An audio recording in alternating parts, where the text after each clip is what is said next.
Mel, the director of controversial documentary The Red Pill, is in Australia to promote her film, which has sparked protests and been banned by Australian cinemas for being anti-women. But Cassie Jaye claims that she was a feminist who changed her views on gender equality while making the film about men's rights movement.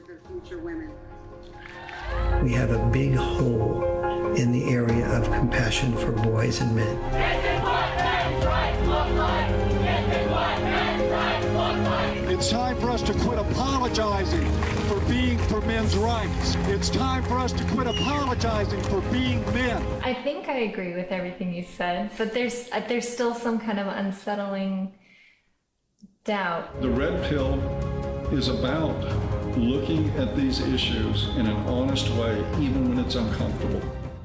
The documentary has been slammed by women's groups as misogynist propaganda. And Cassie Jaye joins us now. Thanks for being with us, Cassie. There seems to be two issues here. There is the issue of the film's content that some disagree with, and then there's the issue of freedom of speech. So let's deal with that. Are you dismayed that some people won't be able to see the film and make up their own minds because of the protests, specifically here in Australia?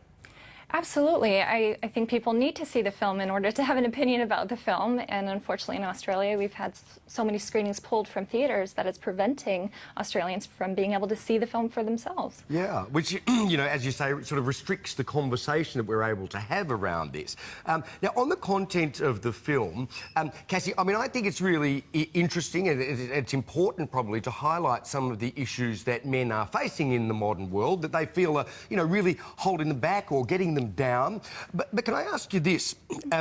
If you wanted to make a film about the issues facing the modern man, why did you have to focus on the views of these extreme misogynists of the men's right movement, people like Paul Elam?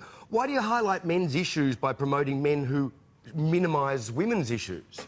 Well, you have to see the film to see why I interviewed Paul Elam, because I had been a feminist of about 10 years before making the Red Pill movie, and all my previous work was about women's issues or gender, LGBT rights, gay marriage, that sort of thing. I've always been interested in gender politics, and I came across Paul Elam's writings on avoiceformen.com, and I was shocked and appalled and offended as a feminist woman.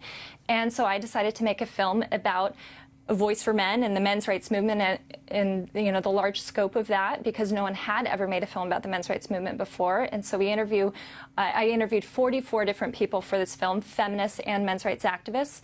And, you know, it's a very complicated topic when looking at men's issues. It is, you're absolutely right. But it just seems to me that you don't really question their views in the film. Did you see the film?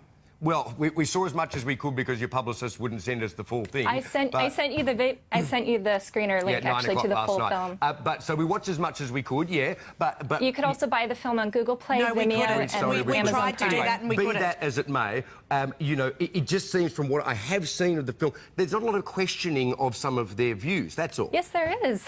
Absolutely. If you've seen the film, you would see the questions that I asked and their answers. And this film is not propaganda. I'm not promoting any kind of view that the viewer should take away. It's simply a journey looking at what men's rights activists have to say, what the feminist rebuttal is, and the audience is able to make up their own mind. Well, just on Paul Elam and about the questions that you asked him, did you ask him about his writings where he had encouraged people to go out and bash women? Yes, or about I did ask him about apology? all of that. But was that included in the film? And what did he say about that? And did you agree with his original writings on that? I do not agree with his approach and his kind of provocateur approach to these issues, but at the same time, the way that he tries to get people to listen is by offending them to get them to read his website. And, you know, ironically enough, that's what got me to make the film, was I was offended by him, and so I looked deeper. I went down the rabbit hole, and that's the Red Pill movie. Yeah, well, I mean, we've done a lot of reading around Paul Elam over the years. In fact, we've interviewed Paul Elam, and there's no denying that a lot of what he says is deeply misogynist.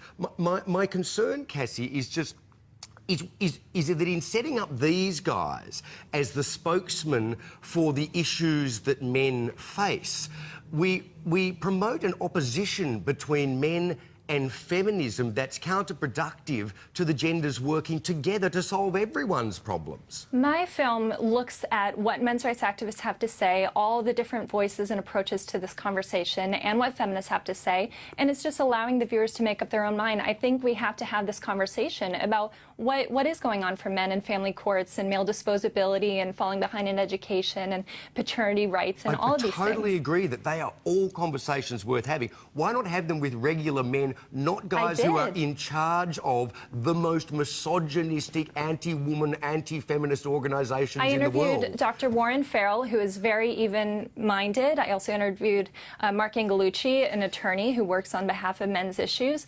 I interviewed Fred Hayward, who is a father who lost his custody of his son. I interviewed plenty of very sound-minded people in the film, men's rights activists. Paul Elam is certainly one of the most, you know, eccentric voices in the movement. Sure. And I, of course, have to show him. Okay. Cassie, why did you decide to renounce your feminism after this and say that you're not a feminist anymore? Well, you have to see the film to see what led me down that. For all the people that haven't seen the film, can you just explain why you were not after just equality? Because isn't that what feminism is, just equality? Well, I am for gender equality. I absolutely care about women's issues and girls being empowered full-handedly.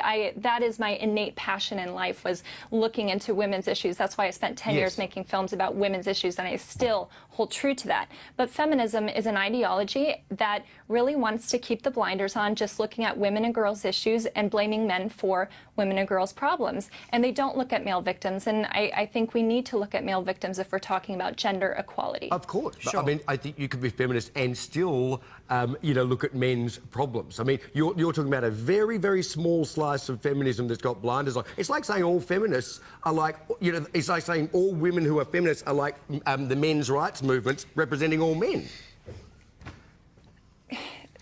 Feminism does blame men by the use of the word patriarchy to blame men for all the ills of the world. So feminism even blames men for their own issues, blaming it on patriarchy, so it's the fault of men. And it's a way to dismiss men's issues by blaming men for their own problems. I don't think it's inherently blameful. But anyway, all right, Cassie Jaye. It's an interesting discussion, a really interesting discussion, Cassie. Thank you for being with us. I would like to say I'm for gender equality. I'm for women's rights and men's rights now. And I'm not a men's rights activist, and the film was not funded by MRAs. That is a lie that's being perpetuated by Australian media.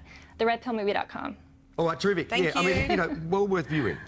Yeah, if you can get on to see it, which we haven't been able to on several occasions. All right.